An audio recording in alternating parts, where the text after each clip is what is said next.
avec les jeunes professionnels, ce que j'ai pu constater, c'est qu'il y a la difficulté à unifier sa vie. Et que unifier sa vie, justement, parce qu'on voit qu'il y a des compartiments. Il y a la partie pro, il y a la partie perso, et dans la partie perso, il y a la partie sentimentale et familiale, et il y a la partie spi. Hein, pour ceux d'entre vous qui sont dans une démarche spirituelle. Voilà, donc, donc la maturité, je trouve que la maturité, c'est vraiment cette dimension d'unifier les choses. C'est là où on voit qu'il y a une unité. C'est une unité intérieure, et donc une certaine paix intérieure. Un autre point qui me paraît capital, c'est l'accueil du réel. Et ça, on en parlera souvent dans le topo. Où est-ce que j'en suis de cet accueil du réel entre la personne rêvée que je projette être, ce qui n'est pas forcément mauvais, remarquez bien, parce que ça permet aussi de se tirer vers le haut, etc. Mais surtout si on a été éduqué dans une mentalité perfectionniste, du coup on n'est jamais assez bien à la hauteur à laquelle on pense ou nos parents ont pensé nous conduire. Hein, donc l'accueil du réel tel qu'il est. Où est-ce que j'en suis de cet accueil, de ce que je n'ai pas choisi au fond, parce que bien souvent, tant en termes de santé qu'en termes de situation amoureuse, qu'en termes de situation professionnelle, il y a des choses qui s'imposent à moi. Donc la maturité va consister à dire, c'est ce que disait le philosophe Pascal, les circonstances et les nécessités, voilà nos maîtres spirituels. Hein, est-ce que j'accueille ça, ou alors il peut y avoir une immaturité, on y viendra après, à trépigner, parce que voilà, je ne veux pas accepter, au fond, ce qui parfois je n'ai pas choisi. Hein, un certain nombre d'entre vous sont dans un état, par exemple, de célibat qui n'est pas choisi, qui est plus subi que choisi. Voilà, comment est-ce que dans ce célibat-là, j'accueille aussi comme un lieu de fécondité, un lieu de maturation. Hein, si on avait parlé d'un autre topo sur le célibat, vous trouvez ça sur le site Spi & Spiel. Les conférences sont enregistrées, donc vous pouvez les réécouter aussi par la suite. Au fond, la maturité humaine, elle donne une force intérieure qui me permet d'aimer davantage. La maturité vise l'action. Hein, je trouve que c'est ça, c'est la maturité, c'est comme le discernement, ça vise l'action dans le sens où ça permet d'aller, c'est pas simplement pour se regarder disant comme je suis beau, comme je suis belle, non, ça vise rentrer dans une logique de don. C'est là où on voit une personne qui est mature. Elle n'a pas peur de se montrer, elle n'a pas peur de se donner, hein, dans les différentes circonstances de sa vie. À contrario, l'immaturité humaine, je prends deux choses en particulier. Hein, premièrement, on peut dire une vision négative de soi. Pourquoi ça permet de ne pas oser dire je, c'est-à-dire ne pas oser dire non. Il n'y a pas très longtemps, j'ai rencontré une personne qui avait des difficultés dans sa vie professionnelle, hein, de vos âges, et elle me disait, cette personne-là, mais au fond, le fait d'avoir des difficultés, d'être parfois maltraité par mes supérieurs, etc., mais est-ce que je ne peux pas l'offrir en sacrifice et devenir comme Jésus qui s'offre en sa passion? Bon. Je me suis dit, on va peut-être se calmer tout de suite, parce que Jésus qui s'offre en sa passion, oui, j'y crois, mais c'est peut-être pas forcément ce qui t'est demandé. Explique-moi par le détail un peu où est-ce que tu en es de ta vie professionnelle. Et en fait, qu'on rentrait dans le détail, en fait, il n'arrivait pas à dire non, il y a une question de maturité. Et j'y reviendrai tout à l'heure. Ne résolvons pas nos immaturités humaines en spiritualisant. Alors du coup, je spiritualise, du coup, ça me permet, voilà, ça me donne une raison de rester immature. Ben non. Au contraire, Jésus en sa passion, c'est vraiment la maturité, c'est rentrer par amour pour l'humanité, par amour de Dieu le Père, il rentre dans une logique de don, le don de soi-même. Ma vie, nul ne la prend, c'est moi qui la donne. Donc, juste pour vous dire que... Et pourquoi ça? Parce qu'il a un manque de confiance en lui, manque de... pas accepter de dire je, peur du conflit. Bon, tout ça, et donc du coup, peur du conflit, forcément, il se prenait en pleine poire les réflexions de ses supérieurs, etc. Hein? Mais... au fond, il peut y avoir une autre forme d'immaturité qui est donc la mésestime de soi-même, une certaine mésestime de soi-même, mais aussi il peut y avoir au contraire une hypertrophie de l'ego. Au fond, dans immaturité, il y a quelque chose d'encore infantile en nous, voyez, qui n'est pas devenu adulte. Et dans l'enfant, on voit l'enfant, justement, forcément, il n'a pas trop confiance en lui, mais l'enfant il peut être aussi dans la toute-puissance. Hein, l'enfant qui trépigne, il y en a un nourrisson, il est dans la toute puissance, donc ben voilà, quand il se réveille la nuit, etc. Bon, on voit bien que le fait de crier, et du coup, l'éducation concerne à faire sortir de la toute puissance pour amener dans l'âge adulte. Mais on voit des personnes qui, à 20, 30 ou 40 ans, sont en train de trépigner. Alors, elles ne trépignent pas comme des enfants, mais qui font des caprices. Des caprices parce que, voilà, il y a une forme de toute puissance, d'ego surdimensionné, qui n'est pas, justement, il n'y a pas une éducation à la frustration. Or, dans l'éducation, à un moment donné, il faudra que l'enfant prenne conscience que non seulement c'est sa maman et son papa, mais d'abord que sa maman, c'est l'épouse de son papa, et que son papa, c'est l'époux de sa maman. Je veux dire qu'ils sortent d'un aspect fusionnel qui est tout à fait normal au début de l'enfance, mais pour justement devenir adulte. Et je vous renvoie le topo que j'ai donné, qui est sur le site de SPNSP, au mois de juin, sur en quoi la relation avec mon père influe-t-elle mes décisions. Et donc, justement, parce que c'est au rôle du père de faire cette séparation d'avec la mère, de cette surprotection, j'allais dire souvent classique, de la maman sur l'enfant, pour l'emmener vers l'âge adulte. Et il se trouve que le garçon dont je vous ai parlé tout à l'heure, là, je parle un peu de sa famille. J'arrive à la question du père. Mon père, il est inexistant. Il est inexistant. C'est pas qu'il n'existe pas physiquement, oui, il est là encore dans ce bas monde, mais dans la famille, il n'y avait jamais une parole d'autorité, jamais une parole d'autorité. C'est maman qui manageait tout. Et donc, du coup, lui-même, on voit bien qu'il avait la difficulté à s'identifier avec son père. Il n'avait pas non plus été boosté pour être plus loin que la sécurité maternelle. Bon. Donc on voit bien que ces formes d'immaturité, c'est le point 2 donc, de l'immaturité humaine, sa jalousie, susceptibilité, colère, impulsivité, procrastination, on repousse toujours au lendemain, instabilité émotionnelle, manque de discernement, qui viennent de nos expériences et entraînent une déviation, un manque de sécurité, de confiance en soi. Les actes ont des conséquences en nous, ben oui. Parce que n'accusons pas simplement l'éducation. Ah, si j'avais eu un père qui était debout, un homme debout, et qui m'aurait encouragé, sur lequel je me serais appuyé, sur lequel... voilà, il se trouve peut-être tu as un père qui est dépressif, peut-être tu as un père qui a été très absent, peut-être tu as eu une mère peu tendre, je ne sais rien. Là, les parents qu'on a, c'est les parents qu'on a, ils ont donné le maximum avec ce qu'ils étaient, leurs propres blessures aussi. Mais, à un moment donné, on pose des actes. Et à vos âges, vous avez déjà posé un certain nombre d'actes. Et ces actes-là nous conduisent vers l'âge adulte ou nous conduisent dans une certaine immaturité. Prenons la question du manque de certaines manque de confiance en soi, mais qui viendrait d'un repli sur soi, d'une certaine négativité sur soi-même. Ça se travaille. C'est pas une fatalité. Et ça, je pense que c'est très important. Je vais énumérer. Le problème, c'est qu'on traite sur ces sujets-là et qu'à la fin, on coche toutes les cases. Vous voyez, c'est un gros problème, parce qu'on se dit, mais qu'est-ce qu'on fait pour en sortir? Mais je peux avoir cette immaturité-là dans le sens de manque d'appréciation de moi-même, etc. Mais qu'est-ce que je fais pour en sortir? Qu'est-ce que je fais pour en sortir? Oui, peut-être je n'ai pas été valorisé, oui, peut-être ma sœur ou mon frère ont été plus mis sur un pinacle que moi, et aux yeux de mes parents, j'étais pas à la hauteur, j'étais pas la fille ou le fils dont ils rêvaient, ou etc., etc. Ou au niveau études, je suis pas rentré dans les clous familiaux. Bon, mais bon, soit, so what? Qu'est-ce que tu fais? Je fais un jeu de mots sans le vouloir. Mais qu'est-ce que tu fais maintenant de ça? Qu'est-ce que tu fais avec ce qu'on t'a fait? Ou qu'est-ce que tu fais avec ce qu'on ne t'a pas fait? Que tu aurais voulu recevoir et que tu n'as pas reçu? Qu'est-ce que tu fais? On ne peut pas rester dans une victimisation. Ça aussi, c'est une immaturité. J'accuse les autres. Une victimisation de l'autre. Je ne peux pas rester là-dedans, c'est pas possible. Donc, nos actes aussi expliquent en partie notre immaturité humaine. Nos actes, ou notre maturité humaine.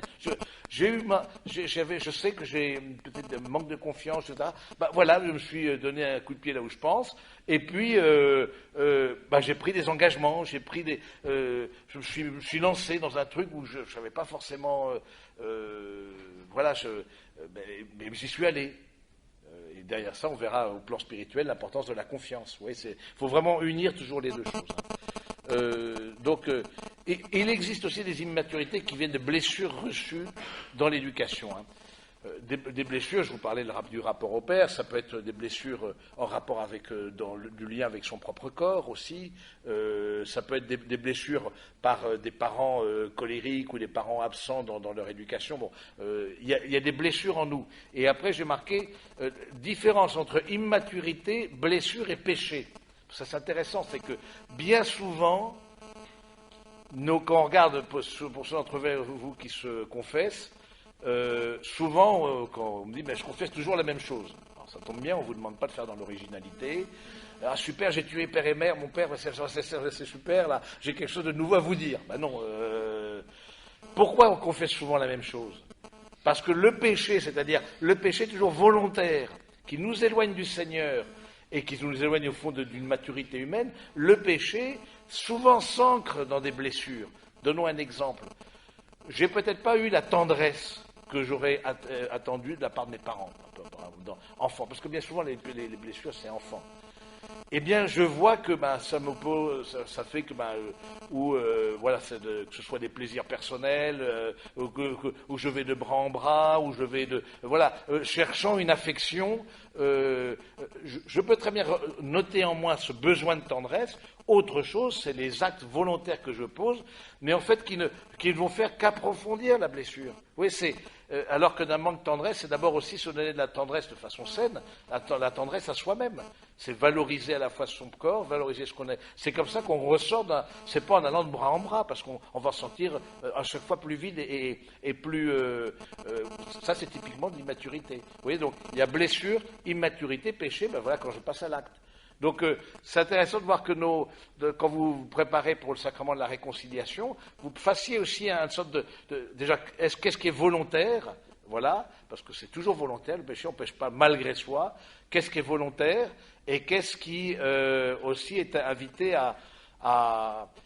Il faut mettre des gens. Ça, il y a des chaises. C'est bon, ça va.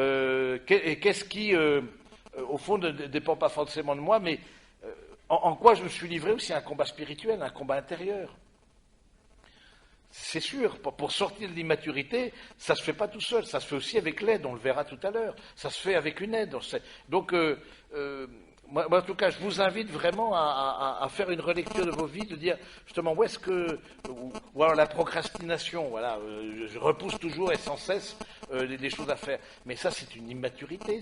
Du coup, en termes de responsabilité, c'est normal que ton chef t'engueule, tu dis non, mais t'as pas remis tel dossier, telle heure, tel moment, etc. Bon, c'est un peu normal. Donc, ensuite, qu'est-ce qui fait, dans mon rapport au temps, pourquoi est-ce que mon rapport au temps n'est pas équilibré?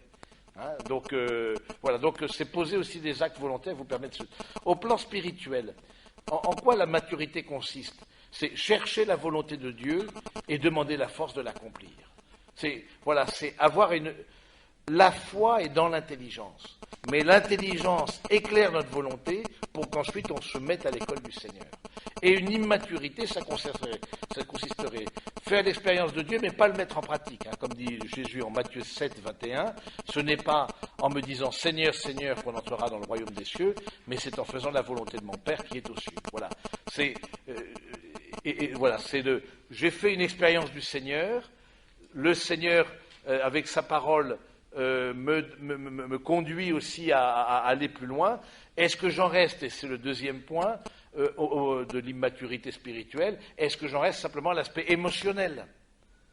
Ah, mais moi, j'aime bien quand c'est des groupes de prière avec tel chant. Oui, on veut faire de sa foi, on a revécu des choses au plan affectif, émotionnel, et on pense que la maturité spirituelle, c'est vouloir revivre. Oui, on se remet dans les circonstances où on a revécu peut-être une grâce sensible, mais la vie spirituelle, c'est pas d'abord au niveau de la sensibilité. C'est d'abord croire par la parole de Jésus. C'est d'abord l'intelligence qui adhère à un Dieu qui se révèle. C'est ça la foi.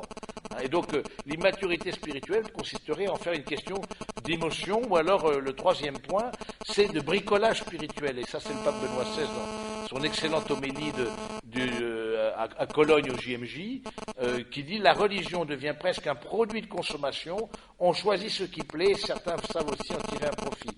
Mais la religion recherchée comme une sorte de bricolage, en fin de compte, ne nous aide pas, elle est commode, mais dans les moments de crise, elle nous abandonne à nous-mêmes. » Ah oui, ça c'est sûr.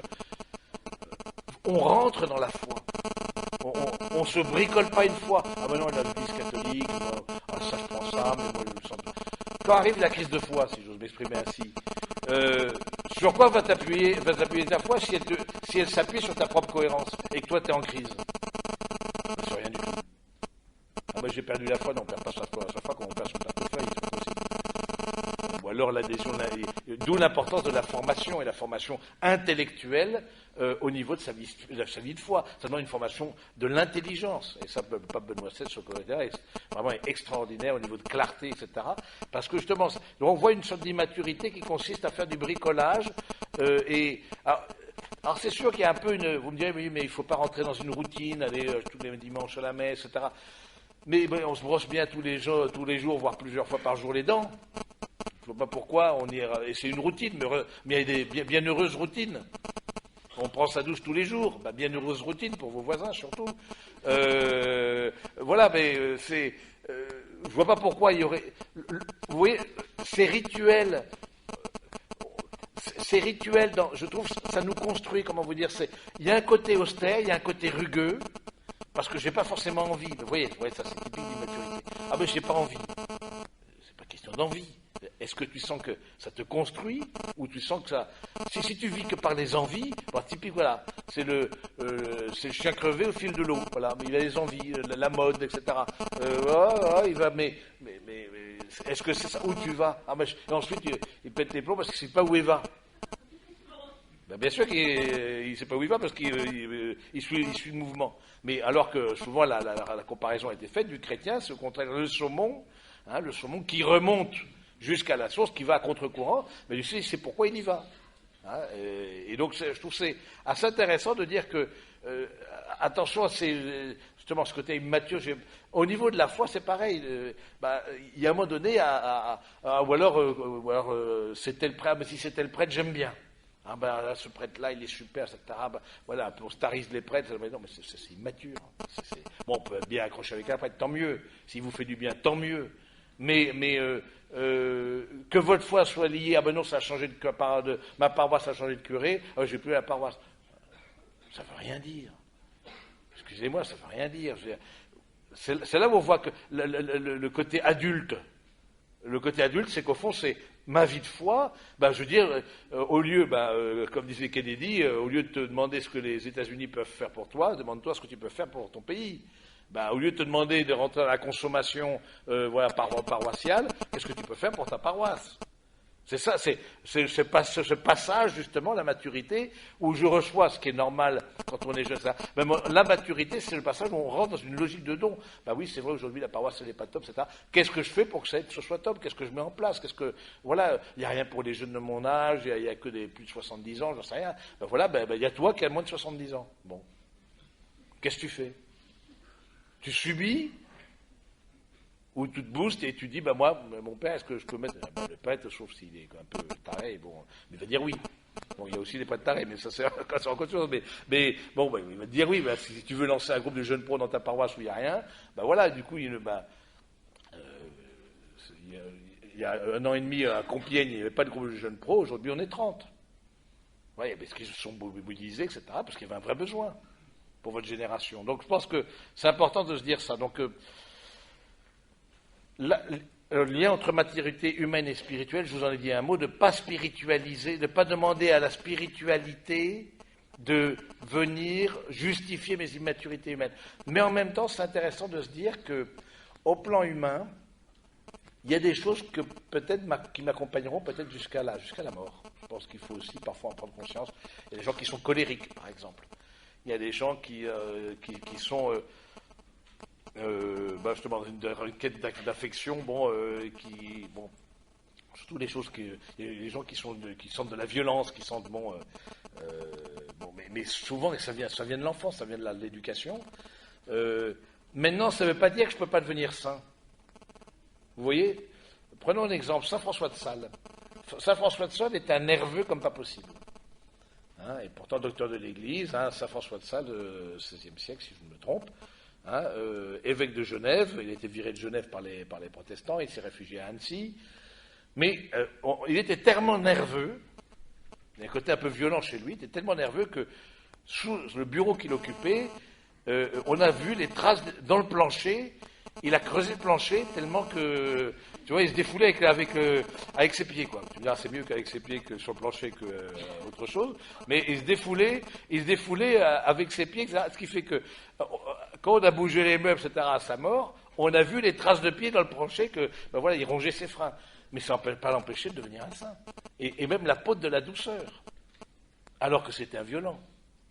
C'était pas un doux. Mais il a demandé, avec la grâce du Seigneur, et il a fait effort sur lui, pour douceur, ne veut pas dire mollesse. Hein, mais justement, face au jansénisme qui commençait à poindre le bout du nez, bah, il a donné il est, je veux dire, mort trop tôt, malheureusement, comme souvent les saints, mais le jansénisme n'aurait certainement pas pris si saint François de Sales, avec son intelligence en plus, avait pu répondre. Hein, donc, vous voyez, juste pour vous dire que ne prétextons pas nos immaturités. Voilà, être saint n'est pas, je veux dire, ne veut pas dire un caractère parfait. Être saint veut juste dire qu'on veut grandir dans l'amour avec cette imperfection que je constate de violence, cette imperfection mais je prends les moyens pour lutter contre. Hein, donc, bon. Maturité humaine. En quoi se consiste la maturité humaine? Donc, grand 1, petit 1, égalité d'esprit. Il y a 3 critères. Égalité d'esprit, prudence dans les décisions, bonne appréciation des événements et des personnes. Donc, ça, c'est les 3 points de la maturité humaine. Égalité d'esprit. C'est une certaine égalité d'humeur. D'abord, d'où je tire ces 3 points? Ces 3 points, je les tire d'un document qui est dans le Concile Vatican II, un décret pour la formation des prêtres, qui s'appelle Optatam Totius, que vous connaissez bien. Si vous ne savez pas donner un nom un jour à vos enfants, vous pouvez l'appeler Optatam Totius. Donc, vous savez que les documents du magistère commencent par les premières lettres en latin, vous ne le savez pas, mais vous le savez maintenant. Hein, et donc, c'est quelque chose sur la formation des prêtres. À un moment donné, il y a comment est-ce qu'on évalue la maturité d'un candidat au sacerdoce. Et c'est ces 3 points-là qui sont retenus. Je trouvais ça intéressant, c'est quand même dans le Concile Vatican II, donc c'est sa force de concile, c'est-à-dire qui est la force la plus importante dans le magistère, dans l'enseignement de l'Église. Et donc c'est pas par hasard, surtout que la maturité aujourd'hui par rapport aux vocations sacerdotales et religieuses, et même au mariage, est quelque chose qui justement pose parfois difficulté. Et donc, premièrement, égalité d'esprit. Donc l'égalité d'esprit, c'est-à-dire c'est une certaine stabilité de caractère. Hein, ça s'oppose au fait d'être cyclotimique. Alors, cyclotimique, c'est pas celui qui fait des vélos. Cyclotimique, c'est les montagnes russes. Tu vois, ton caractère, c'est un jour complètement exalté, etc., magnifique, etc., le lendemain complètement dépressif. Bon, ouais. Voilà, ça, c'est le cyclotimique. Hein, et donc, c'est la capacité aussi de l'égalité d'esprit, la capacité de vivre le présent. Cette capacité d'accueillir le réel, j'en ai parlé, et d'avoir le rôle des émotions et la place de l'intelligence. Parce que c'est vrai qu'en soi-même, on sent des émotions. Il ne s'agit pas de briser. Les émotions, elles sont ni bonnes ni mauvaises. Les émotions, elles sont là. Tu peux sentir de la colère, tu peux sentir de l'amour, tu peux sentir du découragement, de la tristesse. Bon, les émotions, elles sont là. Mais qu'est-ce qui m'aide à prendre conscience et à faire que ce ne soit pas les émotions qui tiennent le gouvernail de ma vie, mais bien l'intelligence, c'est justement de permettre à l'intelligence de mettre une distance par rapport aux émotions, intérieurement. Je vois que j'ai de la colère. Déjà, je dis des mots, je verbalise, je suis en colère face à telle situation. Qu'est-ce que je fais? Est-ce que je vais prendre quelques temps de silence? Parce que ce que je vais dire, ce que je vais faire, c'est probable que sous le coup de la colère, que ce soit hors cadre. Justement, il n'y a pas l'égalité d'esprit. Du coup, je trouve l'intelligence, moi en tout cas ça m'a beaucoup aidé dans ma vie, de voir l'intelligence qui et un apprentissage à se connaître, connais-toi toi-même, hein, comme disait Socrate, se connaître soi-même, de dire, dans telle situation, je sens monter en moi toute une colère formidable, une violence formidable. Ben, l'intelligence permet déjà de prendre conscience, puis ensuite d'apaiser, de mettre une distance pour que ce ne soit pas la colère qui gouverne mes actes. Hein, d'où la place de l'intelligence dans cette égalité d'esprit. Attention au rôle de l'imagination. L'imagination, elle est ni bonne ni mauvaise, encore une fois, elle est ce qu'elle est, mais l'imagination, parfois, c'est pas à elle de prendre le gouvernail de ma vie, parce que l'imagination, elle me fait penser des choses qui ne sont pas dans le réel. Il n'y a pas très longtemps, un frère vient me voir, mais qu'est-ce que tu as avec moi? Ben, j'ai rien avec toi. Si je sais que tu as quelque chose contre moi. Non, à la messe, tu m'as tourné le dos. Oui, à la messe, on bouge, c'est vrai, et il est possible que je t'ai tourné le dos, j'étais en train... Bon, mais, oui, l'imagination. Puis, rentre dans le réel, cher frère, rentre dans le réel, ça ne te fera pas de mal. Justement, je voulais te dire, mais, en fait, oui, c'est moi qui... Oui, en fait, j'ai quelque chose contre toi, c'est vrai, maintenant tu me rappelles. Donc, du coup, non. Mais rentre dans le réel. Rentre dans... Dans la messe, on bouge. C'est pas parce que je tourne le dos, voilà. Alors comme il m'a regardé ce matin, il m'a fait, oui, mais pourquoi tu m'as regardé? Oui, j'avais une poussière dans l'œil. Donc, voilà. Bon. Et du coup, je me suis mis à tout de suite inventer, en positif comme en négatif, donc retour dans le réel pour avoir l'égalité d'esprit. La prudence dans les décisions. La prudence, c'est une des 4 vertus cardinales, comme vous le savez. 4 vertus cardinales, donc avec la force, la tempérance et la justice. Qu'est-ce que c'est qu'une vertu? Une vertu, virtus virtutis en latin, c'est force. Vertu, c'est une disposition permanente acquise par la répétition des actes. Hein, le virtuose, un pianiste virtuose, il a fait au début les gammes, quand c'est un voisin qui fait ça, c'est complètement exaspérant, mais bon, mais il a fait des gammes, et ensuite c'est devenu un virtuose. Mais il n'a pas commencé en étant virtuose. Et pour nous, c'est pareil. Pour nous, le fait de la vertu, c'est la répétition des actes. Je vais faire des actes de courage parce que je sais que je n'ai pas trop confiance. Je vais poser des actes de force. Force, c'est pas violence. Hein. La force, c'est tenir bon dans la difficulté ou aller à la rencontre de quelque chose de difficile. C'est ça la force. C'est le courage, au fond.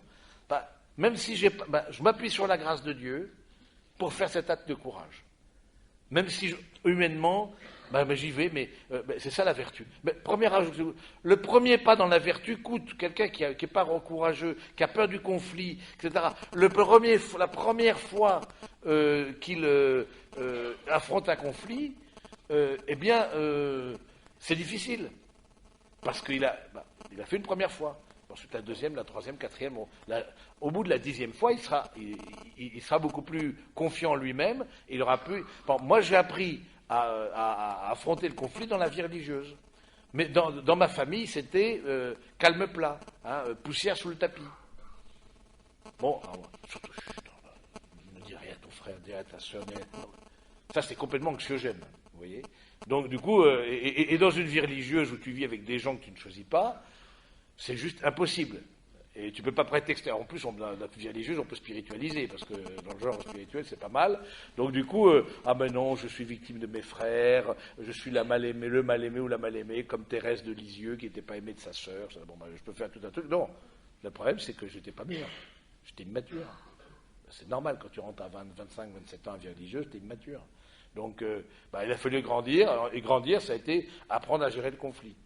Alors maintenant, j'ai tellement appris à gérer le conflit que voilà, j'ai pas du tout peur, quoi. Donc, c'est les autres qui ont peur. Donc, mais bon, là aussi, il faut remettre la barre un peu dans la douceur. Bon, donc du coup, voilà. La vertu de prudence. Donc, la prudence, c'est pas appuyer sur le frein, c'est pas ça la prudence. La prudence, concerne l'action qui vise un bien. Donc, est-ce que la prudence vient ordonner mes actions et que l'intelligence me permette... Bon, vous avez pris en prudence la décision de venir. Vous aviez peut-être d'autres propositions pour ce soir, vous avez peut-être le besoin de vous reposer, vous avez peut-être d'autres choses, mais en prudence, et souvent, on a à choisir entre le bien et le bien. C'est ça qui est difficile. Hein, c'est rare que le mal et le bien, on peut choisir, mais bien souvent, ce qui s'impose à nous, c'est choisir entre le bien et le bien.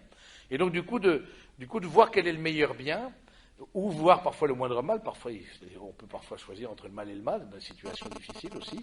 Hein, et du coup, la prudence ordonne les moyens par rapport aux fins, et les hiérarchise les fins entre elles. C'est-à-dire, je mets, c'est juste du bon sens, hein, c'est pour faire venir ici, vous avez quitté votre boulot, vous avez pris ceci, vous êtes passé peut-être par chez vous, vous êtes, je sais pas quoi, détendu, vous avez fait tout un certain nombre d'actions, vous avez déjà planifié dans votre tête qu'est-ce que vous allez faire pour arriver à peu près à l'heure. Quoi. Donc, du coup, ça c'est la prudence, c'est la vertu de prudence.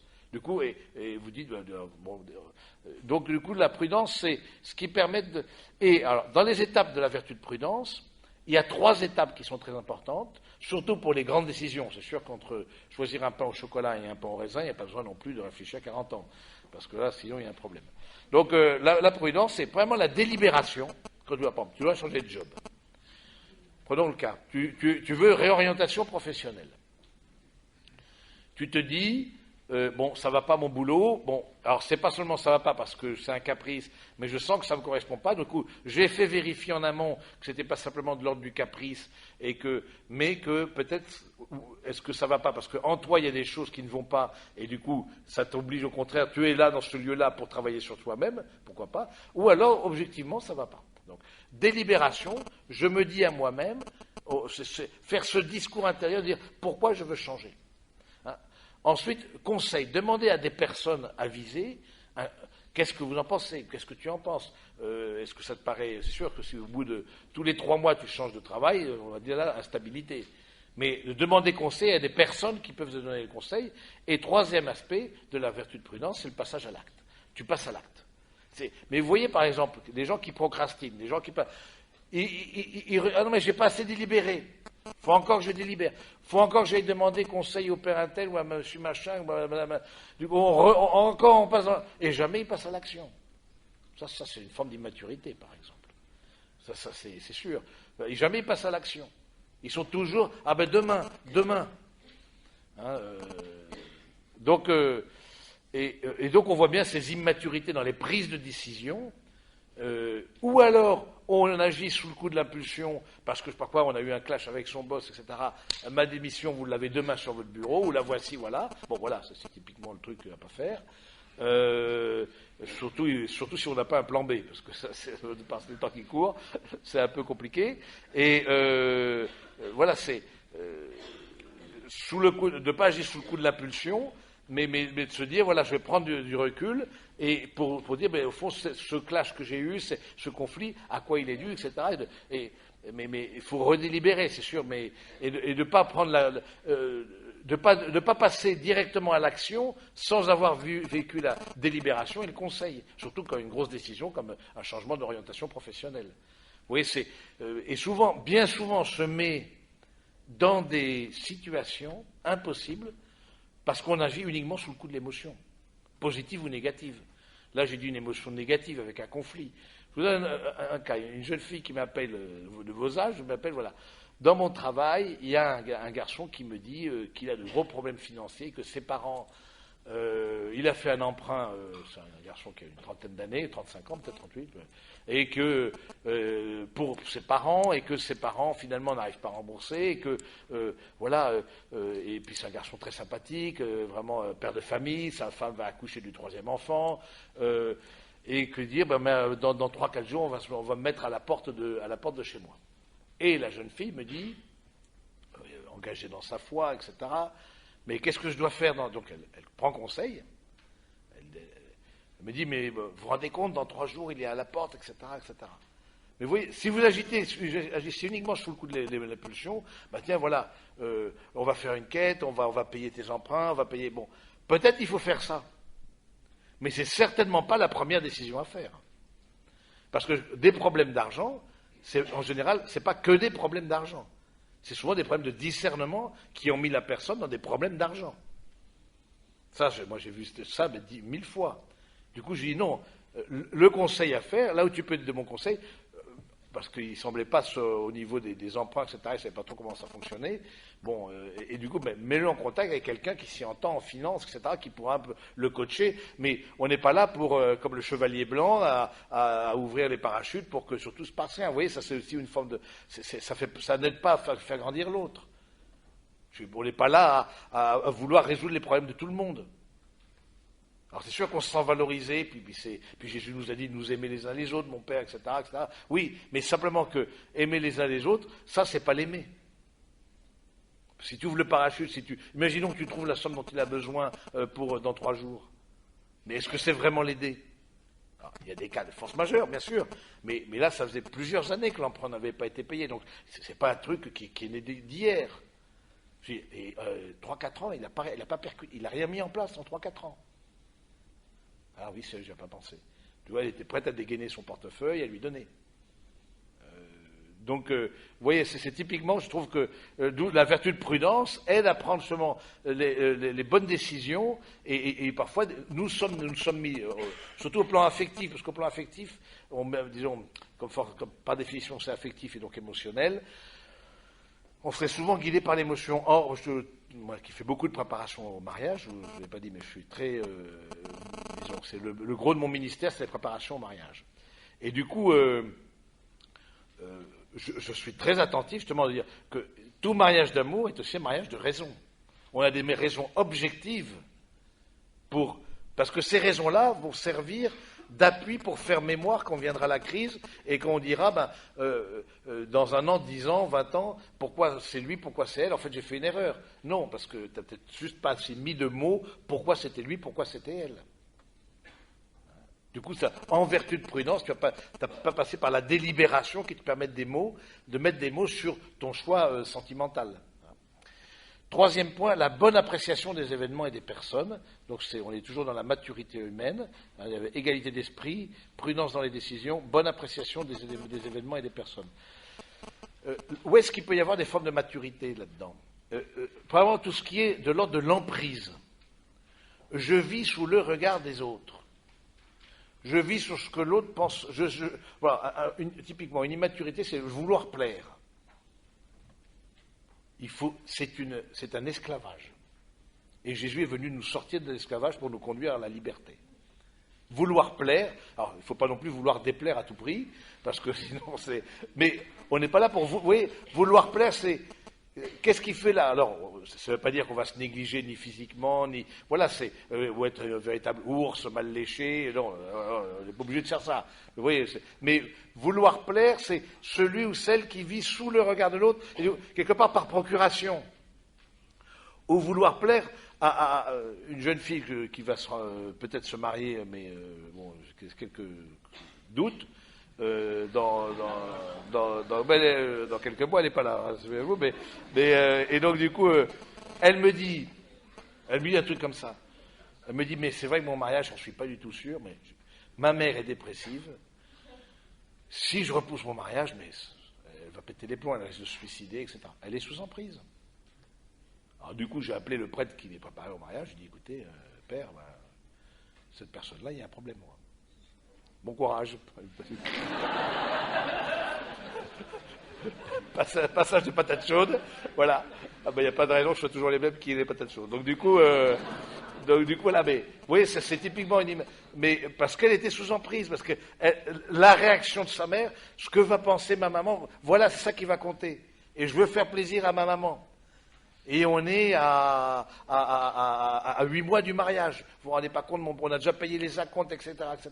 Bon, oui, mais si tu n'as pas cette sécurité, si ta maman, c'est très bien, mais c'est pas ça. Je veux dire, librement, est-ce librement et sans contrainte? C'est la première question que pose le prêtre dans le dialogue avec les fiancés. Est-ce librement et sans contrainte? Ben, une fille comme ça n'est pas libre.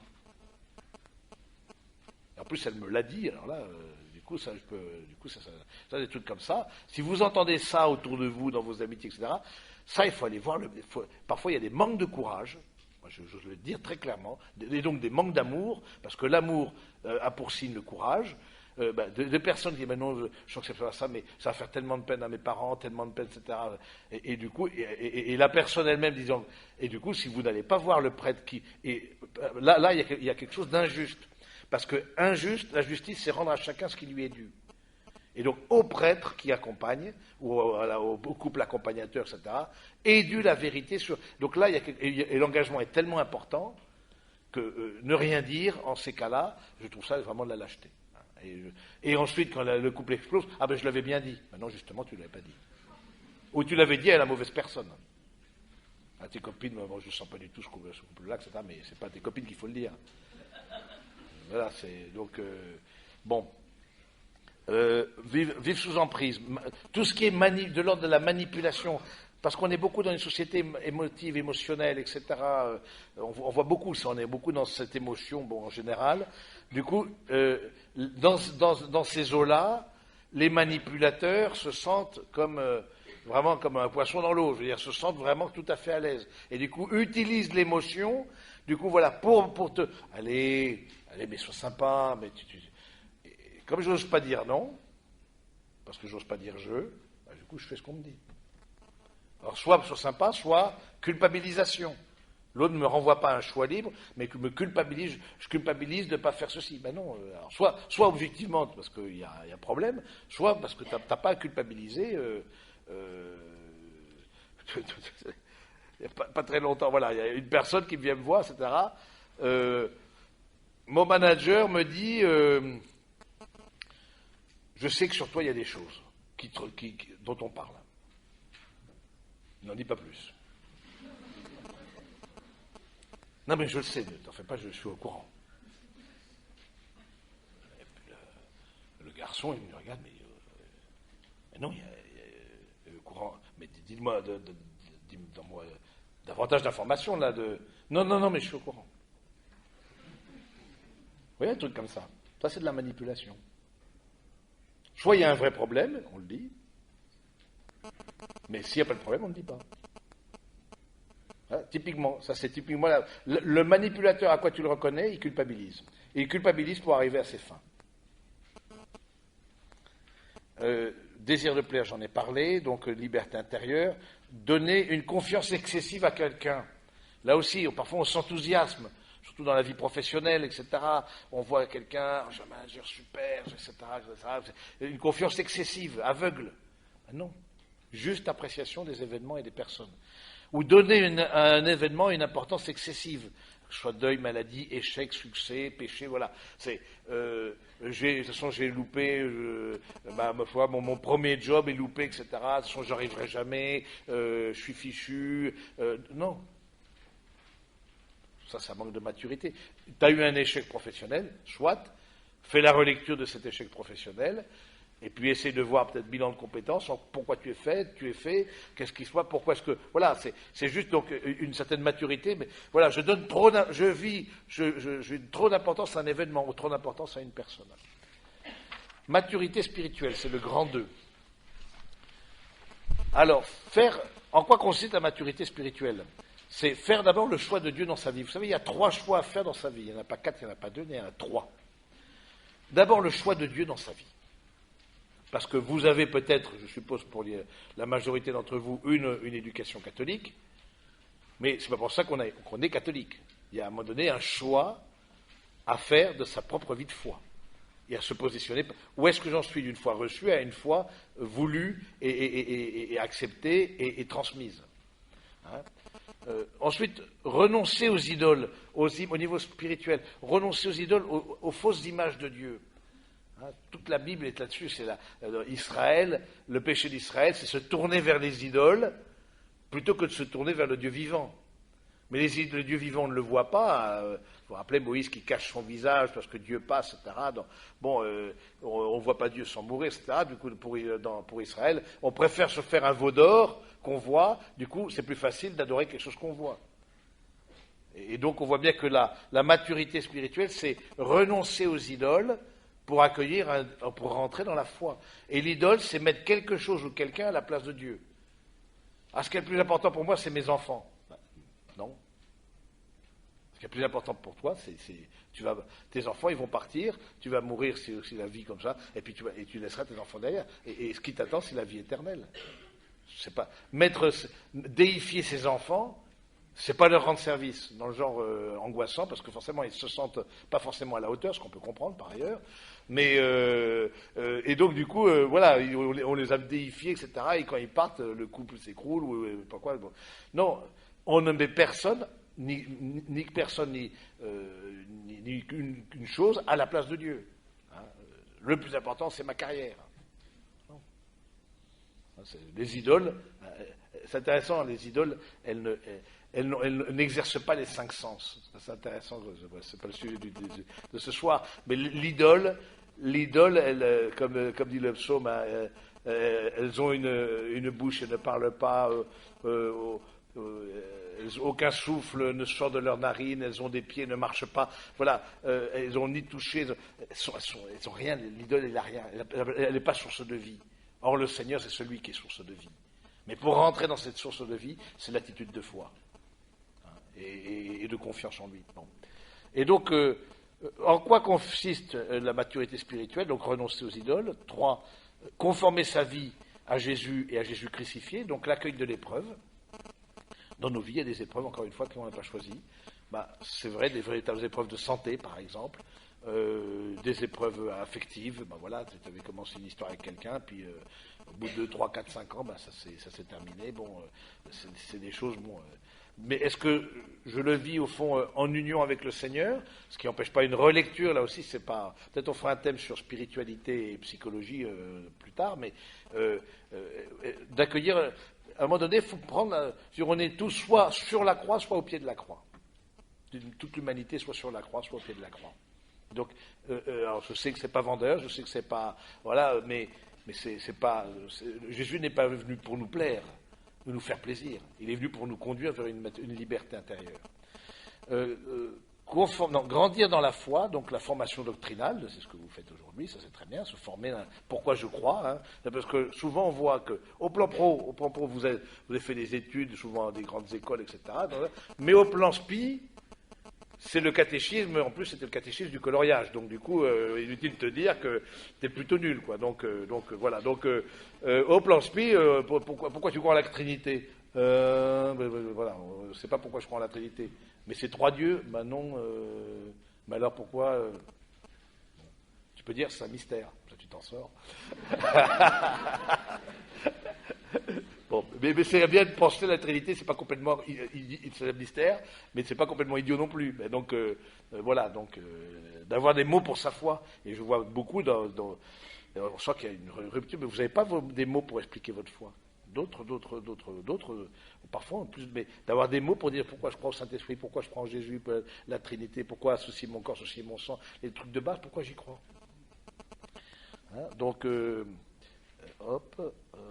Évidemment, grandir dans la charité. 1 Corinthiens 13, qu'on connaît, l'amour prend patience, l'amour, etc. Et donc, tous les inverses de ça, c'est-à-dire, n'aime pas donc patience, bonté, c'est le signe de la vérité, mais avoir l'envie, vantardise, orgueil, malhonnête, chercher son propre intérêt, s'irriter, tenir compte du mal, se réjouir de l'injustice, ne pas se réjouir de la vérité, ne pas tout excuser, ne pas croire tout, etc. Tout ça, c'est des manques de foi, quelque part, des manques d'amour. Qu'on connaît, on entend souvent dans les messes de mariage. Mais ça, c'est autant de pistes. C'est intéressant de faire une lecture au plan spirituel, dans ce que saint Paul dit dans la première Corinthiens, chapitre 13. Est-ce que, voilà, où est-ce que je vois la maturité dans l'amour?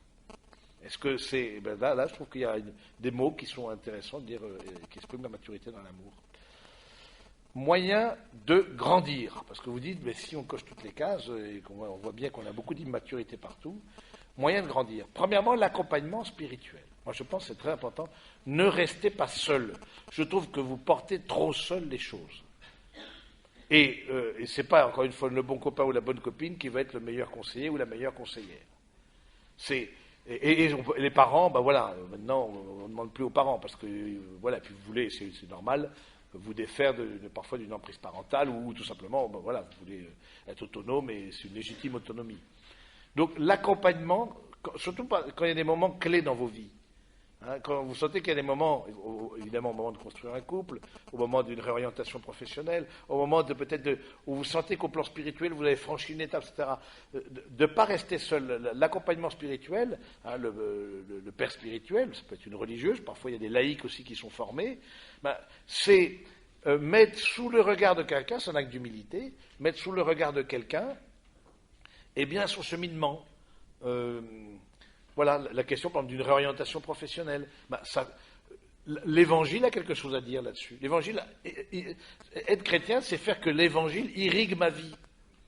Je ne suis pas chrétien qu'à la messe. C'est qu'est-ce que l'évangile me dit et qu'est-ce qu'au plan humain, je peux aussi tirer de conséquences de cet accompagnement, de cette recherche de réorientation professionnelle. Vous voyez, donc c'est intéressant de se dire, le fait d'être accompagné, de se remettre sous le regard de quelqu'un d'autre, sachant que l'accompagnement, si vous avez bien suivi, quand on voit les étapes de la vertu de prudence, c'est le conseil. L'accompagnateur n'a pas à vous dire fais ceci, fais cela. Il est de l'ordre du conseil. Maintenant, il y a parfois des gens qui agissent de façon à l'opposé du conseil, mais ça c'est C'est le propre de la liberté. On peut demander conseil, moi on m'a demandé conseil, il y a des gens qui m'ont dit, mais non, on n'a pas du tout suivi ça, il m'est semblé que vous êtes la personne la mieux placée pour prendre la décision pour vous. Mais au moins vous avez écouté quelque chose qui n'allait peut-être pas dans votre sens. Ou un autre son de cloche. Ou voilà, donc l'accompagnement spirituel dans la durée. Moi, je pense que c'est intéressant l'accompagnement spirituel dans la durée. Justement, c'est ce qui permet de marquer un fil rouge dans ma vie. Tiens, il y a des choses qui... Et que la personne puisse, simplement, qui est en face de vous, puisse pointer du doigt, tiens, telle chose, telle chose, telle chose. Tiens, on en a reparlé il y a 1 an ou 2 ans, en arrière. Pourquoi est-ce que, du coup, comment vous avez avancé? Donc, voilà. La pratique des vertus, j'en ai parlé, la force des petits pas, voilà. Là aussi, si vous avez repéré à l'issue de ce topo des immaturités en vous, dites pas, il faut que je change tout en moi, j'ai eu la lumière, il faut que je change tout en moi de A à Z. Ça ne veut rien dire. La force des petits pas. Il y a un truc, justement, que changer, comment changer? Tu n'as pas forcément la lumière tout seul. Moi, je me rappelle un père de la communauté, qui est maintenant auprès du Seigneur, un saint homme, mon maître des novices, un homme qui n'avait pas du tout confiance en lui. Et il disait, pour moi, je n'ai pas la lumière. Mais il a été le père spirituel de centaines et de centaines de personnes. Mais il dit, pour moi, je n'ai pas la lumière. Parce que je suis un nerveux, je suis un anxieux, je suis voilà, ça n'empêche pas de devenir saint, vous voyez, par exemple. Il faut arrêter, ok. Pour moi, je n'ai pas la lumière. Donc voilà, donc du coup, c'est intéressant de se dire que, de se mettre sous le regard de quelqu'un d'autre. L'espérance, la louange comme décentrement de soi, je trouve ça intéressant au plan spirituel, comme moyen de grandir dans sa vie de foi, dans la croissance spirituelle. Et puis l'espérance, c'est pas parce que je suis blessé que j'avance pas. On a tous plus ou moins des psychologies blessées. Moi, je trouve Tim Guénard, vous devez connaître, voilà un type qui a été placé par le juge en prison, etc. Un homme blessé, mais qui a rencontré Dieu et rencontré sa femme, et maintenant c'est lui qui porte les autres. Ça, voilà l'exemple d'une maturité, quoi. Ne prétextons pas nos blessures pour ne pas avancer. Jésus, vous savez, est ressuscité avec ses plaies. Moi, je trouve ça c'est d'une consolation extraordinaire. Jésus, c'est pas le bodybuildé, etc., Superman, non. Jésus est ressuscité avec ses plaies. Signe que dans nos plaies, il peut y avoir aussi une fécondité. La pratique des sacrements comme moyen de grandir, et puis aussi les engagements. Qu'est-ce que vous... Et des lieux d'église où vous vous enracinez un peu, vous mettez... Voilà, je trouve que c'est... Là aussi, pensez, ne soyez pas que consommateurs. Où est-ce qu'est le lieu je me donne? Bon, votre boulot, mais là, il y a un appel qui a été fait là pour l'association, par exemple. Peut-être certains, ça trouvé un écho en eux. D'autres appels vous sont lancés dans les paroisses. Mais le fait d'être consommateur... Vous voyez, le fait d'avoir l'infini des possibles, dire, du coup, je suis complètement libre, etc., du coup, c'est une sorte de jouissance, mais ça ne te fait pas grandir. C'est un rond-point à 1000 sorties, mais tu tournes autour, et puis il y en a, tu en vois qui ont pris des sorties, qui ont avancé, et toi, tu es toujours en train de ton rond-point. C'est plus un rond-point, c'est un nombril. Donc, du coup, parce que tu n'es pas dans une dimension de don. Donc, être adulte au plan humain, je vous laisse lire tout simplement, être adulte, c'est se tenir debout, s'accepter soi-même, sens des responsabilités, savoir affronter le conflit, qui se positionne les autres. Je vous laisse méditer là-dessus. Savoir porter les autres. Oui, je pense que c'est ça. Quand on devient adulte, c'est qu'on prend les autres aussi qui nous sont confiés, on les porte dans la prière, on les porte aussi humainement, capable de sacrifice, d'une grandeur d'âme, d'une magnanimité, de courage. Je trouve que c'est là aussi un signe de la personne adulte. C'est ça, ma vie, nul ne la prend, c'est moi qui la donne. Et je vous laisserai lire, puisque c'est être adulte dans sa foi, donc la première c'était être adulte au plan humain, être adulte dans sa foi, je vous laisserai lire. Le topo sera mis en ligne aussi, donc pour ceux qui n'ont pas le topo, parce que j'ai fait que une centaine d'impressions, vous le trouvez en ligne. Donc, voilà ce que je voulais vous dire. Excusez-moi, c'est du lourd, c'est du condensé. Avez-vous des questions?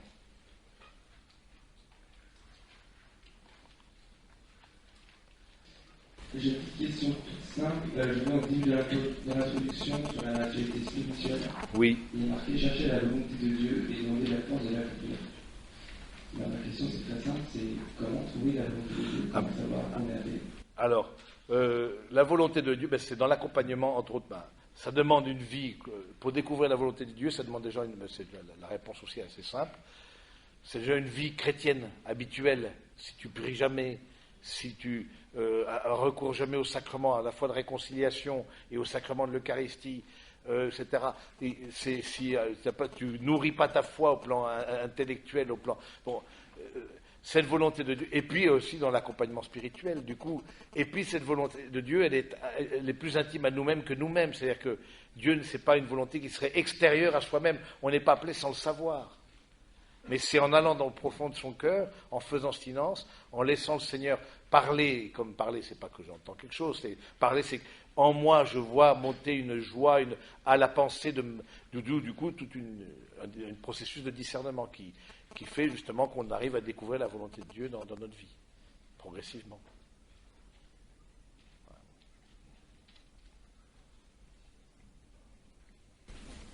Bonjour. Bonjour. On parle d'immaturité. Je veux savoir si pour vous, quelqu'un de mature par excellence. C'est-à-dire, souvent, par exemple, dans un dîner, quand quelqu'un va trop rire ou trop rigoler, on va lui dire, Oui. Oui, il est immature. Ouais. Est-ce que maturité est signe de sérieux? Alors, quand il faut rire, ben voilà. Oui, il faut être toujours sérieux. Voilà, moi je suis mature. Bon. Le mature, disons, la maturité, c'est rire quand il faut et pas rire quand il ne faut pas. Je veux dire, mais c'est sûr que... Alors, c'est vrai que quand il y a fait une blague et que tu ris pas, par exemple, et qu'il faut expliquer la blague, c'est vrai que c'est beaucoup plus compliqué. Mais il y a on sent quand il y a des rires, c'est ce qu'on appelle la cogitative, on ne peut pas parler de tout, mais on sent quand il y a des rires qui sont signes... il y a des rires qui sont... Il y a rire avec et il y a rire d'eux. C'est pas pareil. Donc, il n'y a pas de réponse de dire non, être mature, un saint triste et un triste saint. Donc la joie fait partie de la vie chrétienne, la vie mature dans la vie chrétienne. Mais simplement, c'est pas rire à tout bout de champ, etc., pour être le gars sympa. Bien, écoutez, merci pour votre attention.